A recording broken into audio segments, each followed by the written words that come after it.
megang Yesus dan menangkapnya. Pribadi yang berbahagia ialah pribadi yang membaca firman Tuhan, merenungkan firman ini dalam kehidupan hari lepas hari.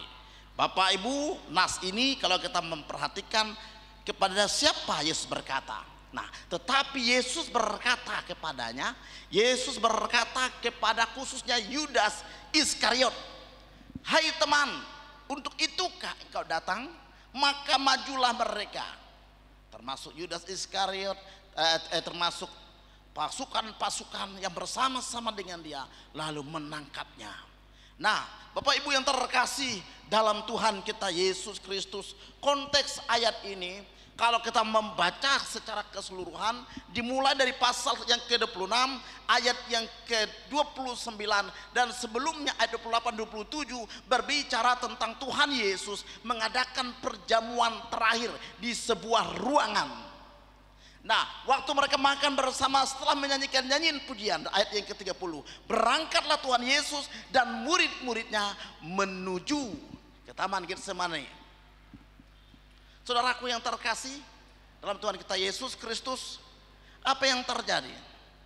Di taman ini mereka berdoa, saudaraku, dia berdoa menyerahkan diri kepada Bapa Sorgawi.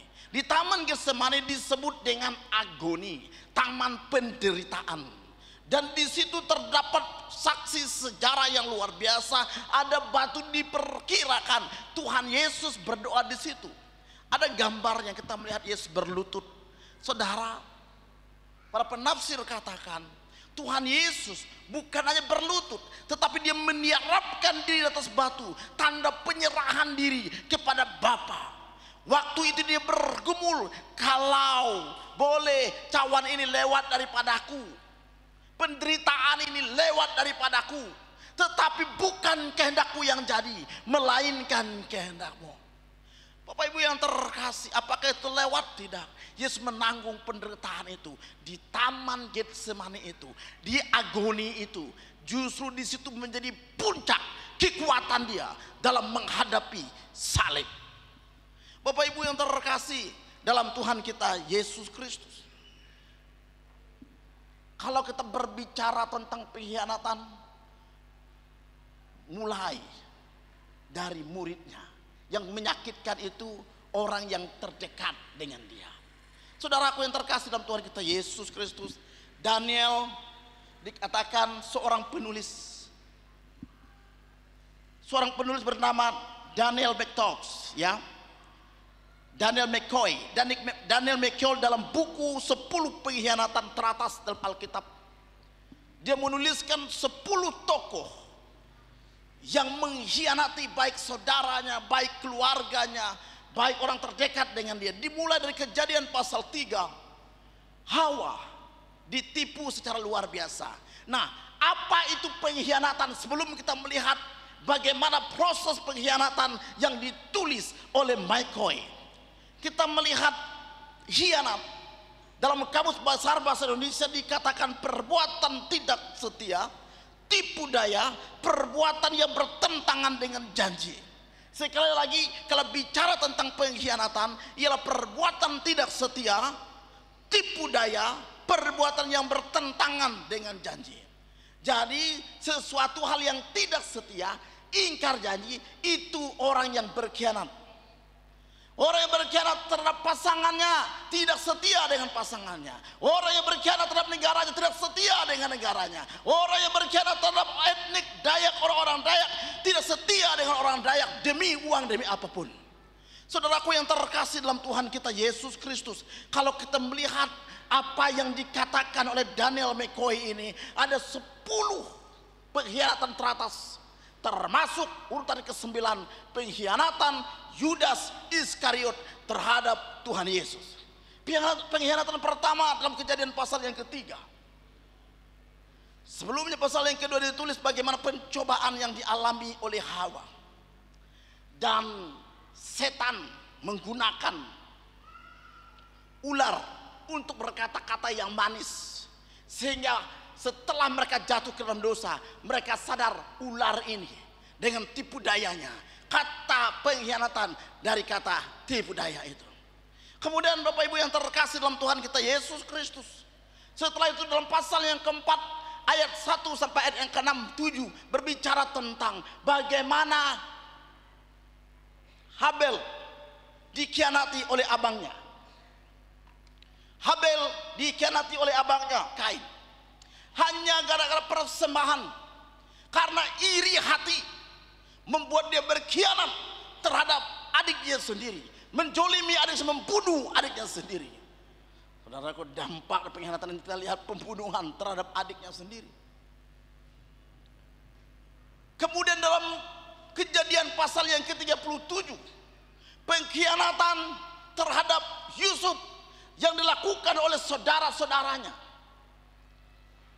hanya karena orang tua membuat perbedaan kasih sayang, membuat jubah yang terindah, karena Yakub merasa anaknya ini lahir dari masa tuanya. Dan apa yang terjadi, saudaraku? Dan dia dibuang ke sumur, dikhianati saudara-saudaranya. Kalau kita melihat ini ceritanya luar biasa. Jadi pengkhianatan itu bukan hanya karena kata-kata yang manis, bukan hanya kata-kata yang baik, tetapi juga karena ada iri hati, dengki dan sebagainya. Kenapa perselingkuhan bisa terjadi? Karena dia iri melihat istri orang lain lebih cantik pada istrinya. Pengkhianatan bisa terjadi karena dia mau ekonominya lebih baik daripada yang lain. Saudaraku yang terkasih dalam Tuhan kita Yesus Kristus, itu sebabnya secara jelas Daniel McCoy ini menulis 10 tingkatan, dan yang ke-9 bicara tentang Yudas Iskariot mengkhianati Yesus. Karena apa? Karena motivasi duit, motivasi uang, menjual Yesus supaya mendapatkan keuntungan. Pengkhianatan, menjual sukunya, menjual agamanya, menjual kepercayaannya, menjual kebaikan orang lain demi kepentingan pribadinya, itu pengkhianatan. Bapak Ibu yang terkasih dalam Tuhan kita Yesus Kristus, dalam keseluruhan kitab kata pengkhianatan Yudas hampir tidak ada kalau kita baca dalam terjemahan baru. Namun kalau kita memperhatikan dalam English Standard Version, dijelaskan di sana secara lugas, itu berbicara tentang Yudas berkhianat terhadap Yesus. Kalau kita memperhatikan mulai dari ayat yang ke-10 sampai ayat ke-11 Markus 14, jelas kata-katanya itu. Namun dalam terjemahan bahasa aslinya berbicara lebih kepada mengantarkan, menyerahkan, take over, itu hand over, menyerahkan demi uang, demi kepentingannya pribadi. Ayat yang ke-11, ketika mereka mendengar itu, mereka sangat bergembira dan mereka berjanji untuk memberikan uang kepada Yudas Iskariot ini. Wow. Dan akhirnya apa yang terjadi? Yudas mengkhianati Yesus.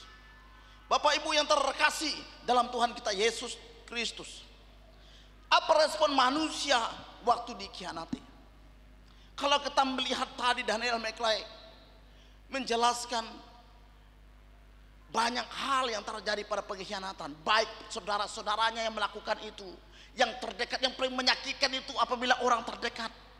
Kenapa waktu suami istri bisa bercerai? Karena dikhianati, karena salah satu pasangannya selingkuh, karena salah satu pasangannya punya simpanan yang lain. Kenapa sulit sekali? Karena itu luka yang mendalam. Respon yang pertama marah, lalu dia menangis terluka, bahkan kalau dia pria dia akan tonjok orang lain. Maka apa yang dilakukan Tuhan Yesus itu bagi saya itu luar biasa. Tidak gampang, saudaraku. Maka itu secara fisik, apa yang terjadi waktu orang dikhianati, dia akan sakit. Walaupun tubuhnya aman, kalau kita melihat keberadaannya, wow, dia akan sakit dalam batinnya juga, secara psikologisnya juga. Walaupun dia memiliki semua kekayaan, tetapi nampak lesu. Baru-baru ini saya mendoakan, karena mereka membawa saya untuk berdoa, mengingat ada orang yang telah meninggal. Saya datang, saya layani. Wajahnya lesu, dia memiliki semuanya. Saya katakan harta tidak bisa menyelamatkan, Harta tidak akan memberikan shalom, harta tidak memberikan ketenangan. Yang bisa memberikan ketenangan hanya Yesus Tuhan. Demikian juga yang kami layani kemarin waktu dalam pelayanan ziarah. Ada pasangan yang memiliki segala galanya, memiliki hubungan yang yang rusak dengan pasangannya. Apa yang terjadi? Saudaraku yang terkasih, semuanya dia berlimpah dalam harta, dalam belanja, banyak sekali keuangannya. Tetapi saudaraku, dia mengalami kegagalan rumah tangga karena mengalami sakit hati karena dikhianati pasangannya. Dia bisa memiliki segalanya, tetapi wajahnya suram, mukanya tidak berseri karena beban yang menindih hidupnya. Itu yang menjadi kesulitan. Saudaraku yang terkasih dalam Tuhan kita Yesus Kristus, tidak gampang. Saudara, kalau pelayan-pelayan lain mungkin kita berkata oke, orang kerasukan kita layani mungkin berjam-jam, bisa dipulihkan waktu itu, dia sehat, bisa kuat. Tetapi masalah perceraian, masalah rumah tangga yang sudah dikhianati akan butuh waktu untuk proses. Itu sebabnya bagaikan paku yang menancap di tiang. Waktu paku telah ditusukkan di tiang, apakah bisa dicabut? Bisa dicabut, bisa, sangat-sangat bisa. Tetapi waktu dicabut, maka akan ada lubang yang menganga. Artinya apa? Hubunganmu bisa dipulihkan, bisa, tetapi tetap ada bekas, tetap ada lubang, dan hubunganmu tidak akan seperti semula karena masih ada lubang. Itu sebabnya tidak gampang. Waktu memulihkan orang yang dikhianati butuh waktu dan butuh kasih karunia Tuhan yang mendalam. Mereka berjumpa dengan Tuhan secara mendalam sehingga mereka dapat dipulihkan. Kalau tidak, akan mengalami kehancuran yang luar biasa. Itu sebabnya yang dikhianati kebanyakan bercerai karena sulit, karena belum benar-benar mengalami kekuatan jamahan kuasa Tuhan, mengalami kekuatan kasih ilahi itu. Itu sebabnya nggak gampang dalam pelayanan itu. Dan orang di dalamnya dapat dipulihkan hanya kasih karunia Tuhan. Kasih Yesus bagiku. Saudaraku yang terkasih dalam Tuhan kita Yesus Kristus, sebabnya sebelum itu terjadi, jangan engkau menancapkan paku di dinding. Jangan engkau menancapkan segala sesuatu dengan pasanganmu melalui tingkah lakumu. Itu akan membuat luka yang mendalam. Saudaraku yang dikasihi Tuhan kita Yesus Kristus, salah satu aspek penting dalam menghadapi pengkhianatan adalah kedewasaan gereja. Orang yang dapat menghadapi pengkhianatan apabila orang itu telah dewasa dalam Tuhan, tidak gampang. Orang yang benar-benar mencapai kedewasaan penuh dalam Tuhan, yang hidupku bukan aku lagi, tapi Kristus yang hidup di dalamku. Karena secara kedagingan menuntut balas dendam, secara kedagingan kalau kamu bisa, aku juga bisa melakukannya. Secara kedagingan semuanya bertumpu kepada diri sendiri, egosentris. Saudaraku yang terkasih dalam Tuhan kita Yesus Kristus, gereja yang dewasa akan mampu menanggapi pengkhianatan dengan bijaksana, tanpa terjebak dalam emosi negatif yang dapat merusak kesaksian gereja. Semua orang percaya akan lihat seperti ikan di akuarium. Apalagi kami hamba-hamba Tuhan pendeta, orang akan melihat kami. Kebaikan kebanyakan orang lupa, tapi satu yang salah, mereka akan lihat itu. Kalau ada saudara-saudara di komunitasmu dimanapun saudara berada, waktu engkau dijolimi, waktu engkau melakukan kesalahan satu bidang saja, itu terus diobok-obok temanmu. Jangan heran waktu temanmu diobok-obok, waktu temanmu melakukan kesalahan tidak diobok karena mereka tidak percaya Tuhan. Jangan heran, karena kita diminta menjadi garam dan terang Tuhan. Nah, gampang saudara, maka dituntut kita supaya bijaksana. Kebijakan hanya diperoleh dari Tuhan. Permulaan hikmat, permulaan kebijaksanaan ialah takut akan Tuhan. Tetapi orang jauh, orang bodoh menghina hikmat dan didikan. Hanya dekat dengan Allah. Amsal 1 ayat 7. Saudara yang dikasih Tuhan kita Yesus Kristus. Paling tidak 3 teladan Tuhan Yesus yang harus kita teladani menurut Matius 26 ayat yang ke-50.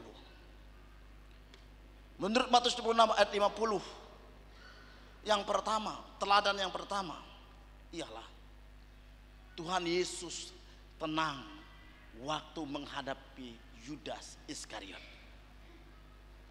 Tidak gampang saudara. Yudas datang dengan dia hanya modal ciuman sebagai tanda orang yang harus ditangkap. Tuhan Yesus telah tahu. Waktu dia perjamuan terakhir, dia mencelupkan tangannya itu, dia langsung kabur. Saudara, tetapi Yesus berkata kepada Yudas, "Hai teman, untuk itukah engkau datang? Untuk mengkhianatiku engkau datang? Untuk menjual akukah engkau datang?"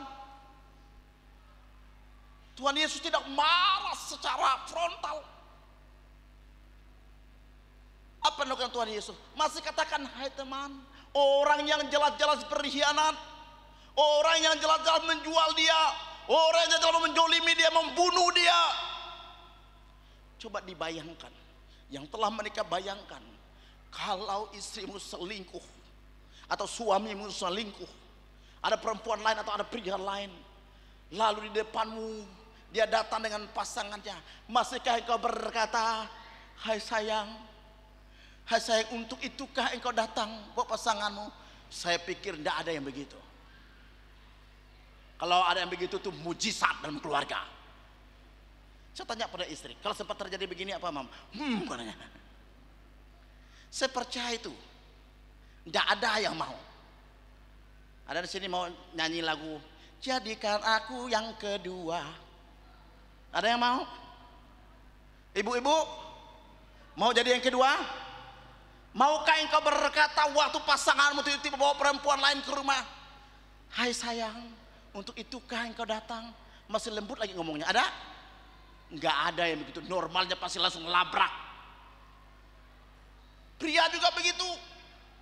Saudaraku, Tuhan Yesus luar biasa. Tuhan memberikan ketenangan kepada dia dapat menguasai dirinya. Saya merenungkan ini, wow. Kita ada hati bergetar ya. Dengar orang yang terang-terangan selingkuhnya bergetar kita, karena korbannya pasti anak-anak. Karena korbannya ya pasti keluarganya. Tapi zaman now ini begitu gampang. Istilah kita itu nyamakan firman Tuhan telanjang di mana-mana, bukan? Bahkan ada SMA, ada SMP telanjang di mana-mana. Untuk laki-laki yang hidung belang, bahkan perempuan-perempuan tidak benar juga. Bahkan ibu berumah tangga di kota-kota telanjang di mana-mana demi laki-laki muda. Dosa telah merajalela di akhir zaman ini. Waktu itu terjadi, apa yang kita lakukan? Tuhan Yesus tenang, masih berkata, "Hai teman, untuk itukah engkau datang?" Dan mereka menangkapnya waktu itu. Saudaraku yang terkasih dalam Tuhan kita Yesus Kristus, sebagai orang percaya kita harus belajar dari sikap Yesus sendiri yang tetap tenang dan penuh kasih meskipun di hadapan pengkhianat yang sangat besar. Dalam konteks ini kita melihat Yesus dengan tenang menghadapi pengkhianatan Yudas. Meskipun dia tahu apa yang akan terjadi, Yesus tetap perlakukan Yudas dengan kasih dan pengampunan.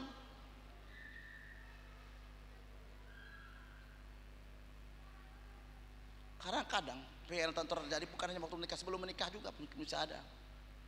Waktu bertunangan, waktu menikah apalagi ya, melihatnya wow sempurna. Dalam proses itu sampai ke menikah itu luar biasa. Kalau dia menerima menikah itu, wah sampai pada detik itu luar biasa. Tapi banyak orang belum sanggup menghadapi itu karena ini tadi. Maka dalam menikah kami katakan, yakin kau menerima dia dalam tunangan, mau menerima dia apa adanya? Lihat mukanya, lihat wajahnya. Masih ada laki-laki lain lebih ganteng daripada dia, lebih keren daripada dia, lebih kaya, lebih hebat? Atau kalau dia laki-laki, adakah perempuan lebih cantik daripada dia, lebih kaya, lebih keren? Karena itu kan pilihan waktu menentukan sikap komitmen, itu artinya setia. Kalau enggak berarti dah berkhianat. Karena kata khianat tadi, khianat itu artinya setia, tidak ingkar janji. Apalagi setelah menikah, ingkar janji di hadapan Tuhan. Karena kayak pendeta yang dilihat wajahnya, apalagi diumumkan depan, saudara-saudara inilah keluarga baru bapak ini dan ibu ini, ya kan? Kali-kali pun baru sampai seminggu sudah mulai pisah ranjang, tidak cocok, sikapnya nggak ada yang dapat dimaafkan. Maka itu sebelum berkomitmen benar-benar dilihat. Nah, Tuhan Yesus, dia tahu isi hati Yudas. Dia tidak salah pilih muridnya itu, dia tidak memilih murid salah pilih, enggak. Tetapi Yudas memilih hal yang salah. Memilih pribadi yang ditentukan untuk binasa. Padahal itu bisa saja bukan dia kalau dia menolak, tapi dia membuka celah terhadap hal ini. Saudaraku yang terkasih dalam Tuhan kita Yesus Kristus, yang kedua, memiliki pengharapan. Tuhan Yesus, kenapa dia sampai bisa mengampuni, memaafkan? Karena memiliki pengharapan. Dia ditugaskan oleh Bapa hanya untuk menjadi tumbal keselamatan, membawa kita yang berdosa, kita yang jatuh, supaya ada harapan percaya kepadanya. Dia Allah yang setia. Gambaran dia nampak dari namanya Yesus Kristus Tuhan. Yesus artinya apa? Allah yang menyelamatkan. Hosea, Allah yang menyelamatkan. Yosua, Allah yang menyelamatkan. Makanya gambaran kesetiaan nampak dalam kehidupan Hosea. Dia diminta Tuhan untuk menikahi perempuan sundal. Apa yang Hosea lakukan? Hosea sebagai nabi tetap lakukan, menikahi perempuan sundal. Perempuan itu tetap tidak setia, bahkan anak-anak mereka tidak setia. Itu gambaran hubungan Allah yang setia pada kita. Tapi kita sering tidak setia pada Tuhan, mengingkari Tuhan, berkhianat pada Tuhan. Yeskel 16, umatku mengkhianatiku. Saudaraku yang terkasih, memiliki pengharapan Roma 8:28. Kita tahu sekarang bahwa Allah turut bekerja dalam segala sesuatu untuk mendatangkan kebaikan bagi mereka yang mengasihi Dia, yaitu bagi mereka yang terpanggil sesuai dengan rencana Allah. Kita tidak bisa melarang orang untuk mengkhianati kita, tidak bisa. Kalau memang karakter sudah buruk, bad karakter, sudah rusak, tetap dia begitu. Kebiasaan hidupnya bebas dari mudanya, kebiasaan dia playboy, playgirl, pasti setelah menikah dia mengkhianati pasangannya. Kebiasaan hidup kita menyembah berhala, hidup nggak benar, pasti kita menyangkal Yesus Tuhan. Karena karakter yang rusak, kepercayaan hanya sekedar legalitas agamawi, tidak benar-benar berjumpa dengan Tuhan. Itu menyebabkan dia mengkhianati Tuhan, mengkhianati Allah. Gereja yang dosa juga mampu memahami bahwa pengkhianatan adalah bagian dari rencana Allah yang lebih besar. Belajar, mau nggak mau menerima, oke lah, aku mengampuni, aku memaafkan, walaupun kata itu berat, sangat berat. Menyerahkan kepada Tuhan, biar Tuhan sendiri yang beracara. Nggak gampang dalam bagian ini. Menganggap orang mengkhianati kita itu peristiwa dari rencana Allah. Nggak gampang. Tuhan Yesus di Taman Getsemani, klimaks kemenangannya terletak pada doanya.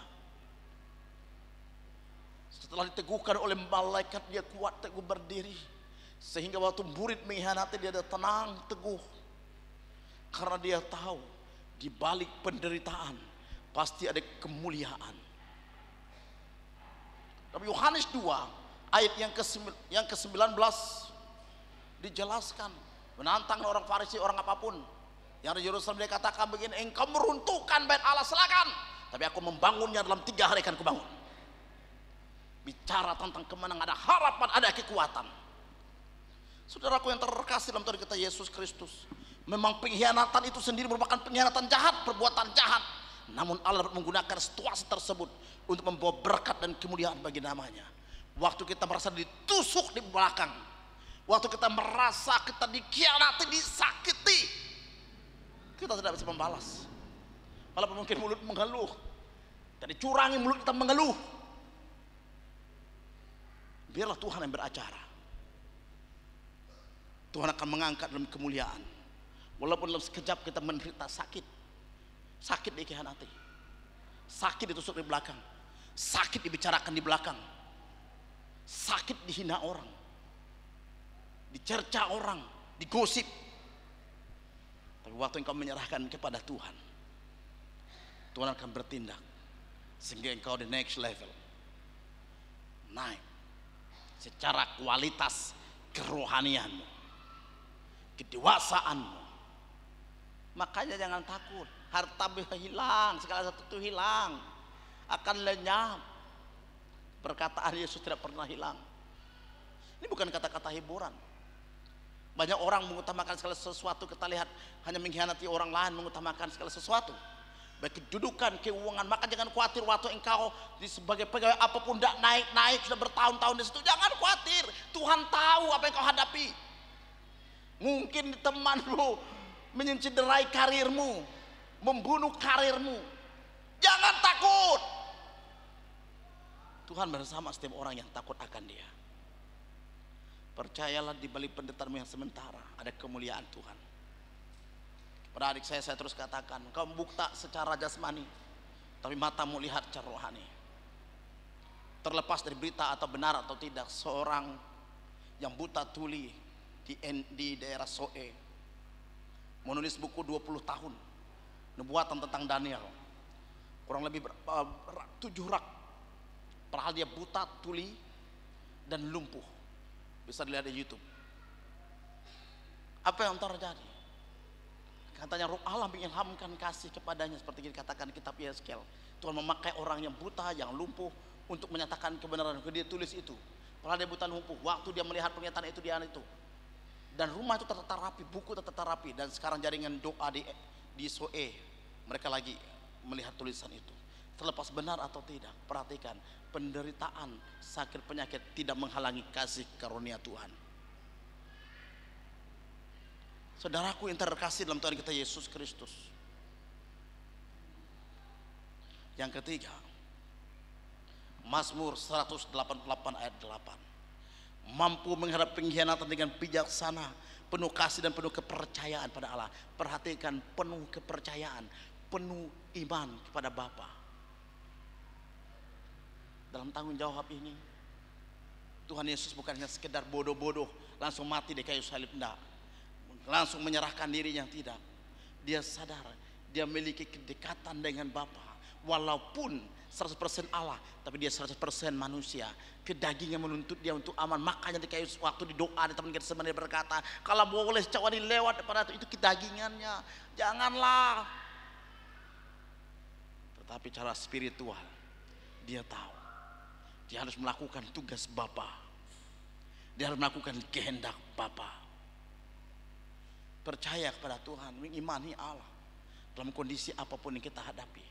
Walaupun kita dikhianati, dikecewakan, diinjak orang, disakiti, percayalah Tuhan Allah tidak tidur. Dia akan munculkan kebenaranmu seperti fajar di pagi hari, pagi di rembang hari. Dia akan menyatakan nilai kebenaranmu sehingga dunia bisa melihat engkau, dunia bisa menolong engkau, dunia bisa melihat kemuliaan Allah dalam hidupmu. Tuhan Yesus bukan hanya dikhianati oleh Yudas. Sebenarnya banyak dia dikecewakan oleh orang Farisi, para ahli Taurat. Bahkan di tempat tinggal di Nazaret dia ditolak, dia harus ke Kapernaum. Di Kapernaum dikenal dengan kota Yesus, town of Jesus. Banyak penolakan terjadi oleh ahli Taurat, orang Farisi. Dia tahu dia ditolak. Kalau katakan aku bukan berasal dari dunia. Kalau kita ditolak, kita dikhianati, memang kita bukan berasal dari dunia. Lakukan tanggung jawab kita yang Tuhan masih percayakan. Berapa saat, berapa waktu kita masih ada di muka bumi ini. Minggu ini minggu Paskah, minggu ini minggu Palem. Mari kita terus mencari wajah Allah. Apa yang Tuhan inginkan dalam kehidupan saya dan saudara. Dalam Mazmur 18 ayat 8, lebih baik berlindung pada Tuhan daripada mengandalkan manusia. Kecenderungan kita waktu dikhianati, kita curhat ke sana ke sini, janganlah. Datang pada Allah, datang pada hamba Tuhan, orang yang dapat dipercayakan. Kalau datang pada orang lain, mungkin akan diumbar di sini, di media. Atau kamu mengumbar dirimu, masalahmu di media, janganlah. Orang yang dewasa, dia akan datang pada Tuhan, dia mampu menahan rahasia hidupnya. Cukup datang pada Allah. Jadi kesimpulan bagi kita Amsal 16:32, orang yang sabar melebihi seorang pahlawan, orang yang menguasai dirinya melebihi orang yang berebut kota. Tuhan Yesus mampu menguasai dirinya sehingga dia tenang. Bukti dia mengimani apa yang Bapa inginkan. Bukti dia tahu apa yang dia perbuat, tahu apa yang dia lakukan. Itu sebabnya pastikan kita hari ini menjadi pribadi yang menyenangkan hati Bapa. Mari kita berdiri.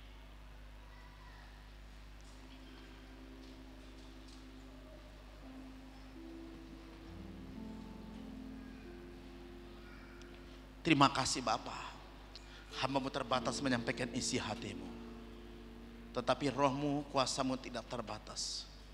Engkaulah sumber ketenangan kami, sumber pengharapan kami.